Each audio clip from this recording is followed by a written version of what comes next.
الرحیم. دلته بعضې ملګري یو اعتراض کوي چې دا بعضې تبلیغ والا په بیان کې وایي چې څوک د الله په لاره کې یو منځو کې یو پیره سبحان الله وایي یا روژه ونیسي یا 1 روپۍ خرج کوي دا په 49 کروڑ باندې بدلیږي. حالانکه روایاتو کې هم دا اورېدلي دي چې په حرم شریف کې څوک یو منځو کې نو هغه په 1 لک باندې دی او په مدینه منوره کې چې څوک یو منځو کې په 50,000 باندې دی. نو د الله په لاره کې په 49 کروڑ څنګه دی؟ معنی دا چې د تبلیغ د منځ دا د مدینه منوره او د حرم شریف د منځ نه ډیر افضل دی. حالانکه عقل هم دا نه مني. نو آیا داسې قسم څه حدیث شته چې پای کې د 49 کروڑ تذکره راغلی ده؟ د دارالعلوم دیوبند فتوا ده او د بن نوری فتوا ده او د جامع عثمانیه او د رنګ نور چې څومره معتمد مدارس دي دغه اتفاقی فتوا ده چې په یو حدیث کې هم داسې قسم صراحت نشته چې د الله په لاره کې یو موز یا یو روژه یا 1 روپۍ خرج کول دا په 49 کروڑ دي. ها البته دا ابو داود شریف روایت ده. کتاب الجهاد باب فی تضعیف الذکر فی سبیل الله عز وجل. د جهاد په باب کې امام ابو داود رحمه الله دا حدیث ذکر کړی دی. قال رسول الله صلی الله علیه وسلم ان الصلاة والصيام والذکر یضاعف على النفقة فی سبیل الله عز وجل ب700 ضعف.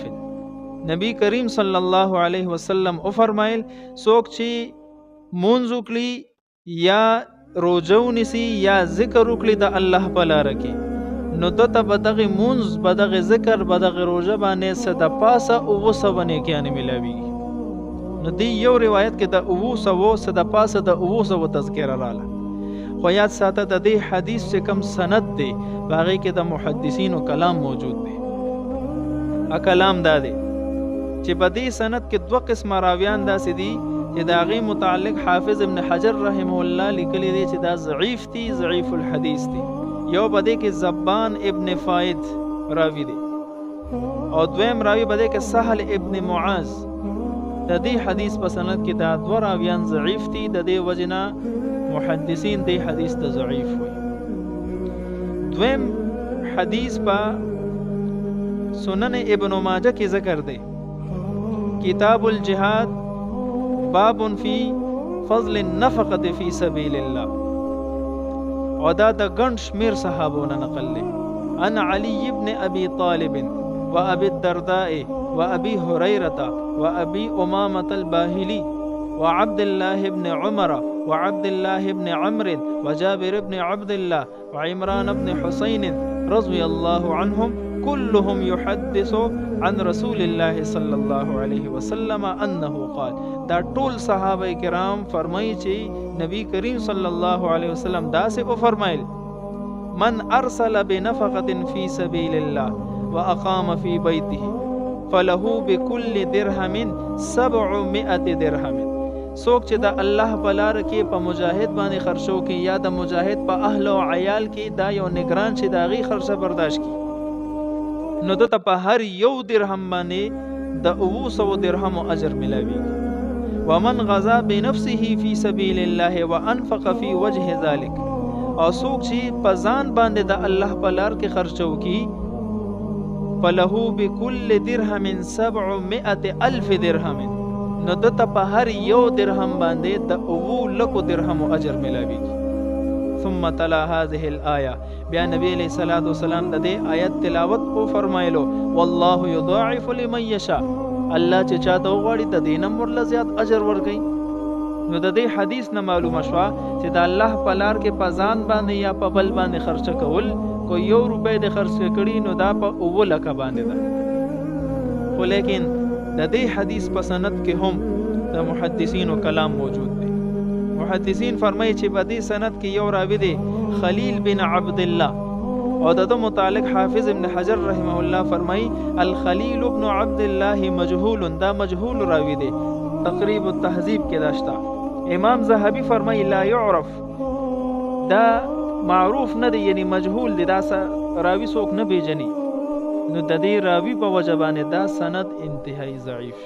خو لیکن یاد ساتئ محدثینو لیکلی دي چې دا روایات دومره ضعیف نه دي چې قابل بیان نه دي.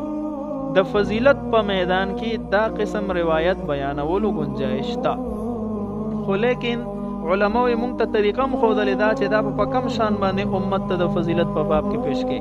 طریقه دا ده چې اول به ذکر وکړي چې بھئی په یو حدیث کې د الله په لاره کې چې روپۍ خرج کړي نو د 900 تذکره راغلی ده، او په یو حدیث کې د الله په لاره کې په ځان باندې یا په بل چا باندې یو روپۍ خرج کړي او یا روزه ونیسي یا لمونځ وکړي نو پای کې د 900 تذکره راغلی ده، او بیا دې 900 لا په 900 کې چې ضرب ورکړي نو د دک ضرب نه بیا حاصل راځي 49 کروڑ.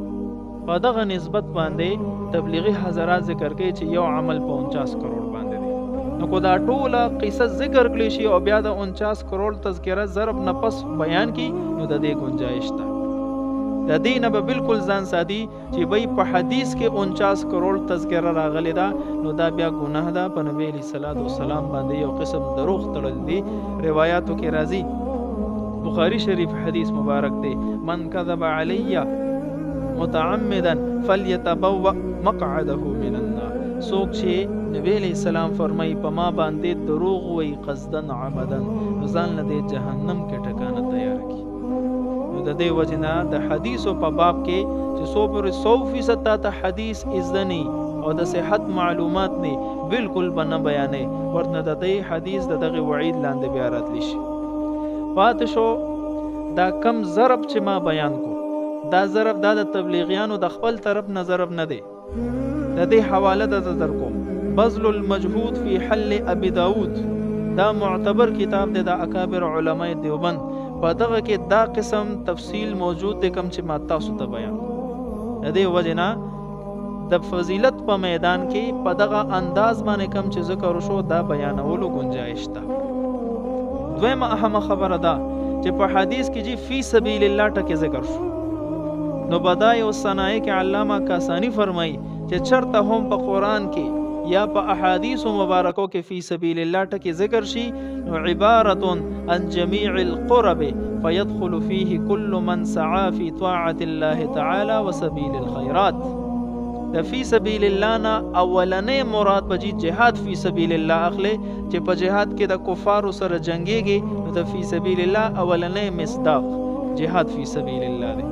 بیا ثانیاً په دویمه مرتبه کې د دین ته تبلیغ مراد غستې شي، په دین ته تصوف مراد غستې شي، د دین هر شعبه مراد غستې شي.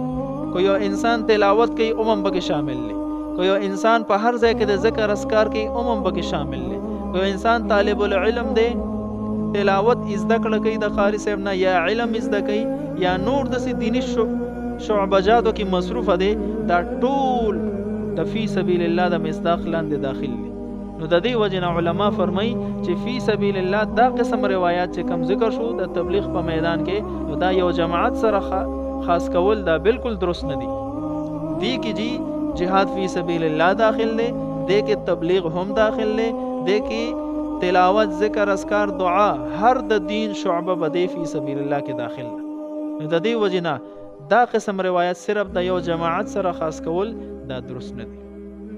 الله دې موږ ته د عمل توفیق را نصیب کړي.